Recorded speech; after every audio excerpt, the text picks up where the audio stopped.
بسم اللہ الرحمن الرحیم۔ معزز خواتین و حضرات، مرکز الحرمین الاسلامی ستیانہ روڈ فیصل آباد پاکستان سے فتاوی آن لائن کے ساتھ آپ کا میزبان میاں طاہر حاضر خدمت ہے۔ اسلامی تعلیمات اور سوال و جواب کا یہ پروگرام ہر اتوار عصر تا مغرب آپ کی خدمت میں پیش کیا جاتا ہے۔ ریکارڈڈ پروگرام مختلف کیبل نیٹ ورک کے ذریعے آپ کو دکھایا جاتا ہے۔ اگر آپ کو بھی کوئی دینی، روحانی، معاشی، معاشرتی یا طلاق اور میراث کا مسئلہ درپیش ہو اور قرآن و سنت کی روشنی کے اندر آپ اس کے صحیح اور بروقت حل کے متلاشی ہوں تو ہمیں کال کیجئے۔ ہمارا ٹول فری نمبر ہے 080011717۔ اس پروگرام میں آپ کی طرف سے آنے والی فون کالز اور براہ راست پوچھے گئے سوالات کے جوابات معروف مذہبی اسکالر، ممتاز عالم دین، مدبر، محقق، متعدد کتابوں کے مصنف، مفتی اعظم پاکستان میری مراد محترم مولانا محمد اسحاق حافظہ اللہ ہیں۔ پروگرام کے حوالے سے ایک اور بات بھی بتاتے چلیں کہ مولانا محترم جامع مسجد محمدی کریمیہ نے عرصہ 25 برس سے خطابت کی ذمہ داریاں سر انجام دے رہے ہیں، اور اسی مسجد میں اتنے ہی عرصے سے جمعۃ المبارک کی نماز کی ادائیگی کے بعد ایک علمی مجلس مذاکرہ کا انعقاد ہوتا ہے، سوال و جواب کی نشست ہوتی ہے، اور علم سے محبت رکھنے والے، روایت اور درایت سے بات کرنے والے، حوالہ جات کے ذریعے دوسرے کی بات سمجھنے والے اور ان کو سمجھانے والے اس علمی مجلس کے اندر تشریف لاتے ہیں۔ آپ بھائی بھی جمعۃ المبارک کی ادائیگی جامع مسجد محمدی کریمیہ رحمان جولر والی گلی کے اندر نماز کی ادائیگی کریں اور اس علمی مجلس کے اندر شرکت کریں، اور پھر دیکھیے کہ بے شمار باتیں جنہیں آپ دین سمجھتے ہیں اس کا دین کے ساتھ کوئی تعلق نہیں، بے شمار حدیثیں جسے آپ اللہ کے نبی صلی اللہ علیہ وسلم کا فرمان سمجھتے ہیں در حقیقت حدیث کے معیار پر پوری نہیں اترتی۔ لیکن یہ ساری باتیں اہل علم کی مجلس میں شرکت سے حاصل ہوں گی۔ جی مولانا، ہمیں سب سے پہلا ایک تحریری سوال موصول ہوا ہے کہ عدت کیا ہے؟ کال لیں گے جی پہلے۔ السلام علیکم۔ السلام ورحمۃ اللہ وبرکاتہ۔ جی بھائی، ایک صاحب مسئلہ یہ ہے کہ ایک دائم السفر آدمی ہے۔ آپ کراچی سے، آپ کہاں سے بات کر رہے ہیں؟ میں کھپرو سندھ سے بات کر رہا ہوں۔ کھپرو صوبہ سندھ سے بات کر رہے ہیں؟ جی جی۔ یعنی ایک آدمی دائمی سفر کرتا ہے، یہ یعنی سفر اس طرح سے کرتا ہے کہ اس کی ڈیوٹی ہے بلدیہ میں، ہاں ہاں 18 کلومیٹر کا فاصلہ ہے جی جی گھر سے، جی تو وہ جو ہے وہ ہمیشہ جو ہے وہ جب تک گھر واپس نہیں پہنچتا وہ سفر پڑتا ہے نماز، ہاں ہاں اور جو دو نمازیں ملاتا بھی ہے تقریباً روزانہ۔ جی جی۔ تو یہ اس کا کام صحیح ہے یا غلط ہے قرآن حدیث کے دائرے میں؟ صحیح بات ہے۔ یعنی مولانا ان کا سوال یہ ہے کہ کچھ ان کا کاروبار یا ان کی زندگی کچھ اس طرح کی ہے کہ روز ان کو 20-25 میل سفر طے کرنا پڑتا ہے، تو بھائی ایک تو اپنے آپ کو مسافر سمجھتے ہیں، جبکہ یہ ان کا کاروبار ہے اور روزمرہ کا معمول بھی ہے، اور ساتھ وہ روزانہ مطلب ظہر عصر کے ساتھ یا مغرب عشاء کے ساتھ ملا کے بھی پڑھتے ہیں۔ شرعی اعتبار سے ایسا کرنا کہاں تک درست ہے؟ جواب مرحمت فرمائیے۔ جی جواب دینے لگے مولانا؟ جواب دینے لگا میرے بھائی۔ جی نماز جو قصر پڑھتے ہیں نا وہ یہ تو ٹھیک نہیں کرتے اچھا جو آدمی ایسے معاش سے تعلق رکھتا ہے نا، ایسا کاروبار اس کا کہ سفر ہی کرتا رہتا ہے، بہت کم وہ کہیں ٹھہرتا، یا ملازمت یہ اس قسم کی ہے کہ وہ سفر ہی کرنا پڑا، دورے کرنے پڑتے ہیں علاقے میں، تو ایسے لوگ جو ہیں ان کو حضرت عثمان غنی رضی اللہ عنہ نے فرمایا کہ تاجر اور جابی جو ہے نا، ٹیکس جمع کرنے والے افسر یا تجارت پیشہ لوگ، ان کے لیے کثر نہیں ہے، یہ کثیر سفر لوگ جو ہے ان کو نماز پوری پڑھنی چاہیے۔ دوسری بات جو ہے کہ وہ جمع کر لیتے ہیں، اس سے بھی حتی الوسع تو بچنا ہی چاہیے، یہ عادت بنا لینا کوئی درست نہیں، مگر اگر مجبوری ہو تو چلو جمع تو ثابت ہے دین میں، ویسے کوشش کرنی چاہیے کہ الگ الگ صرف بے شک فرض ہی پڑھ لیے جائیں، سنتیں اور نفل وغیرہ ترک بھی ہو جائیں کوئی بات نہیں، اپنے اپنے وقت پر فرض پڑھ لیے جائیں تو زیادہ بہتر ہے جمع کرنے سے۔ ویسے جمع کرنا گناہ نہیں کر سکتا، اچھا بہتر یہ ہے کہ الگ الگ پڑھیں۔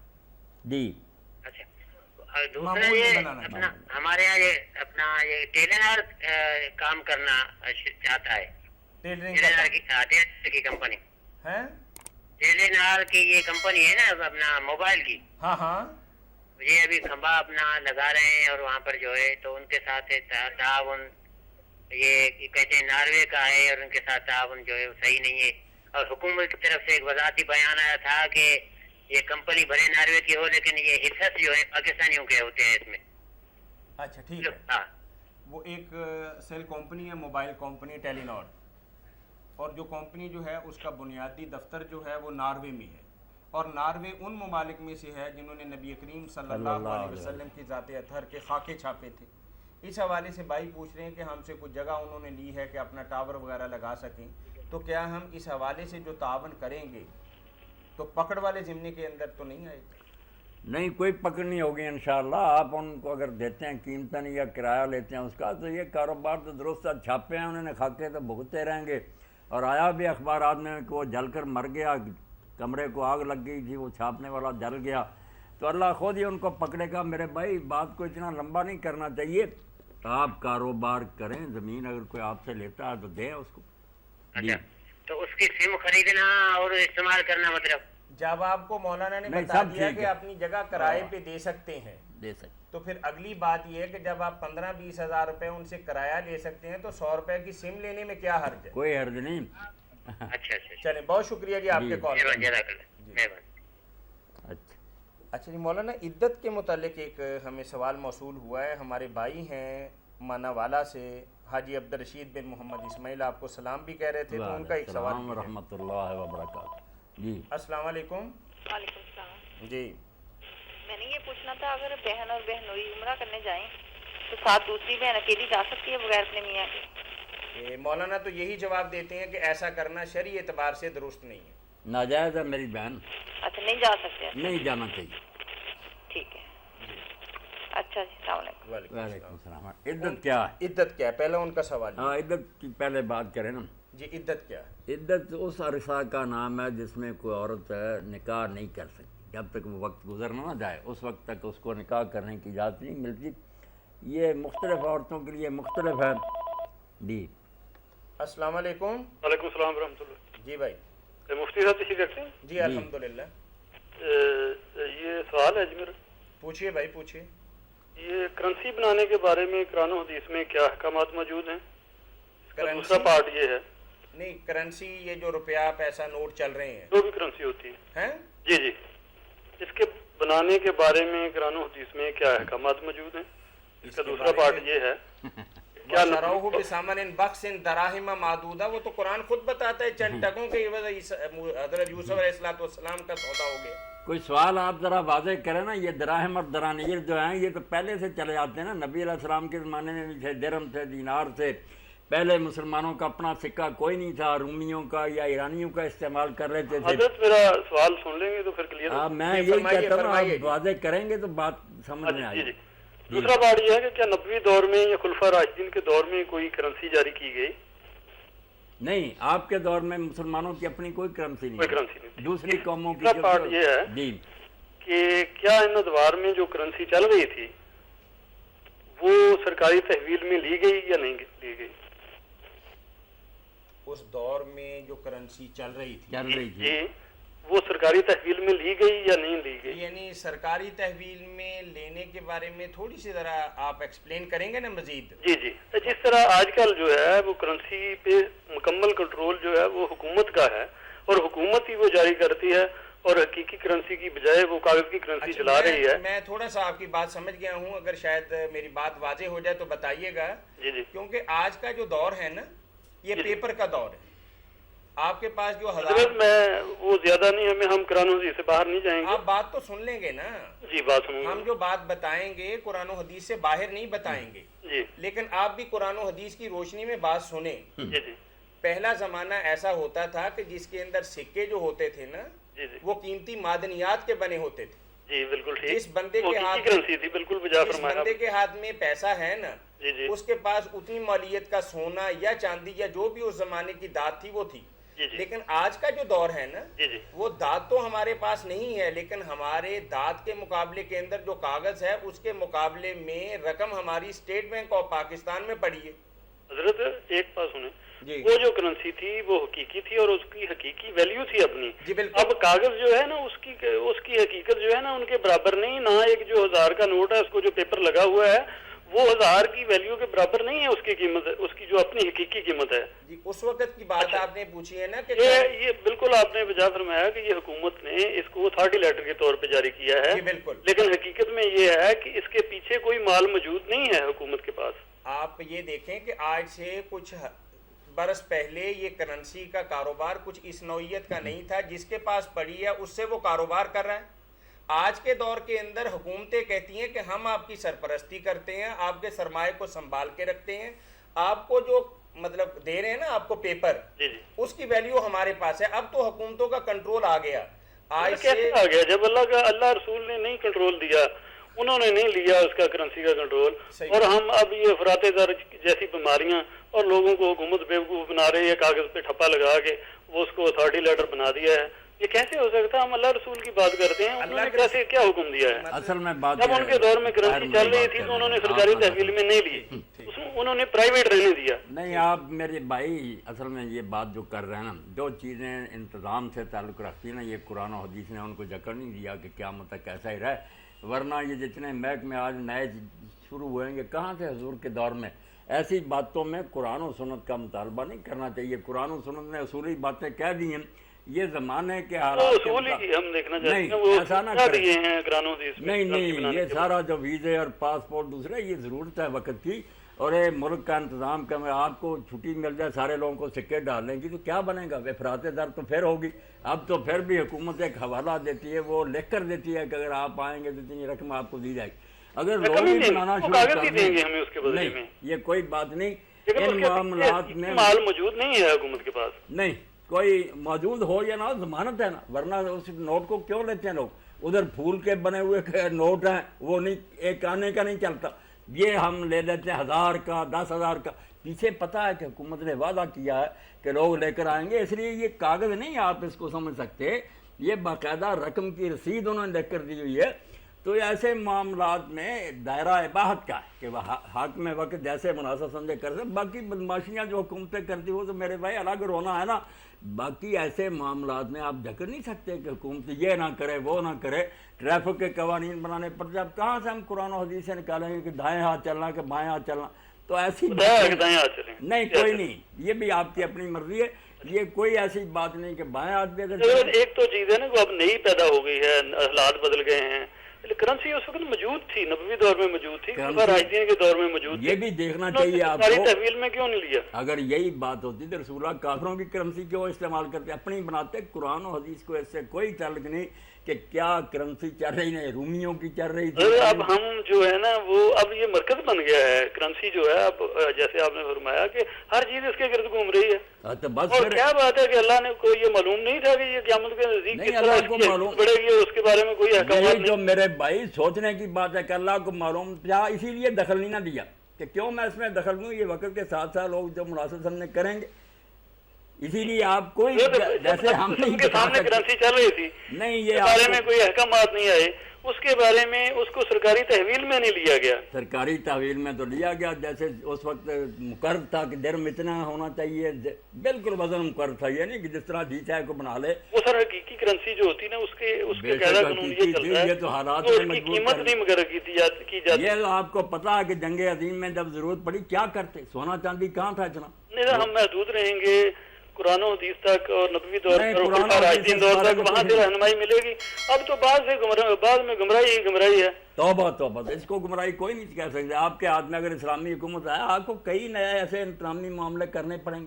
یہ شکر کریں کہ اللہ رسول نے اس بارے میں کوئی بیان نہیں فرمایا، کھلا چھوڑ دیا، ہمیں باہت کا دائرہ دے دیا، بچ گئے، ورنہ مارے جاتے، نوٹ نہ چھاپ سکتے دوسرے. اب کوئی ہم پر پابندی نہیں.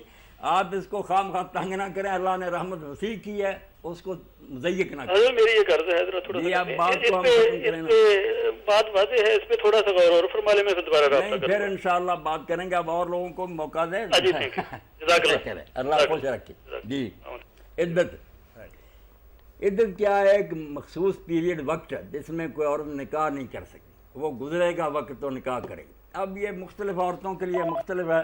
اگر کسی عورت کا نکاح ہوا تھا مگر وہ خاوند کے گھر آباد نہیں ہوئی، اس کو طلاق ہو جاتی ہے تو اس کے لیے کوئی عدت نہیں.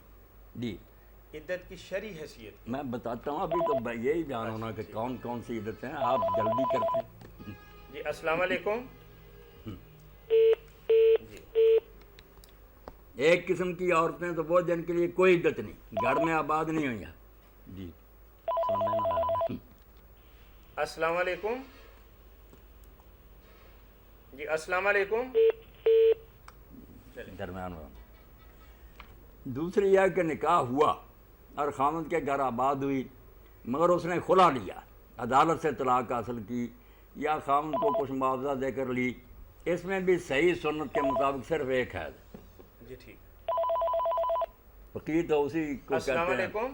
وعلیکم السلام جناب، میں سجاد بول رہا ہوں اٹک سے. اٹک سے بات کر رہے ہیں. جی فرمائیے بھائی.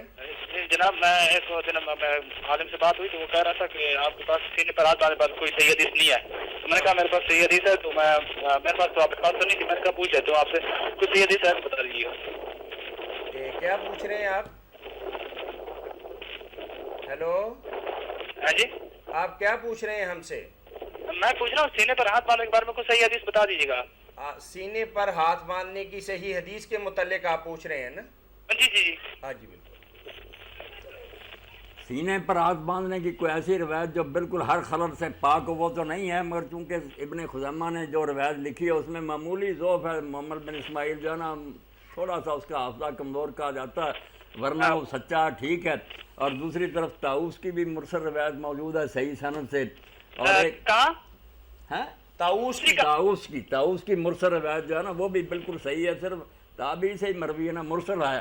اب جو لوگ یہ قبول کرتے ہیں کہ مرسل روایتیں بھی ٹھیک ہیں، ان کو تو ماننا چاہیے کہ ادھر مرفوع روایت ہے ساتھ یہ مرسل ہے، مل جل کر یہ دونوں قوی ہو جاتی ہیں. تو ہاتھ سینے پر باندھنے دوسروں کی نسبت زیادہ قوی. اچھا جی، یہ صحیح حدیث ہے. ہاں، محمد بن اسماعیل کی جو اس میں یہی ہے کہ حافظہ اس کا ذرا معمولی سا کمزور تھا، اور تو کوئی اس پر اعتراض نہیں. یعنی وہی صحیح خزیمہ والی حدیث. ہاں، صحیح ابن خزیمہ والی.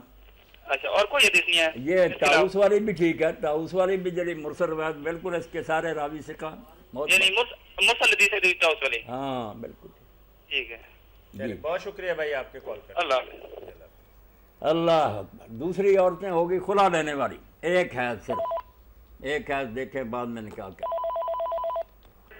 السلام علیکم. السلام علیکم.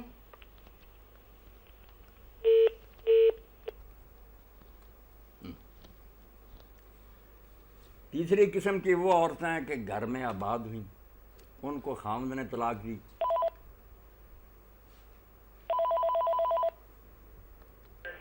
السلام علیکم. السلام علیکم جناب. وعلیکم السلام ورحمۃ اللہ. فتاوا on line. G فتاوا on line. اچھا محترم، میں ایک تھوڑا مسئلہ بیان کرنا چاہنا. دسو. یہ میرے ایک انکل قضائے راج تو وفات پا گئے نے. ہاں جی، انہوں نے 3 بیٹیاں ہیں. جی. ہاں، جبکہ اولاد نرینہ کوئی نہیں. ٹھیک ہے. ہاں جی، شریعت دی روشنی دے وچ انہاں دا جڑا ہے نا اپنا کہ وہ حصہ جڑا ہے کسی فیملی دے اور ممبر نوں بھی جائے گا یا صرف بیٹیاں نوں جائے گا؟ اچھا ٹھیک ہے.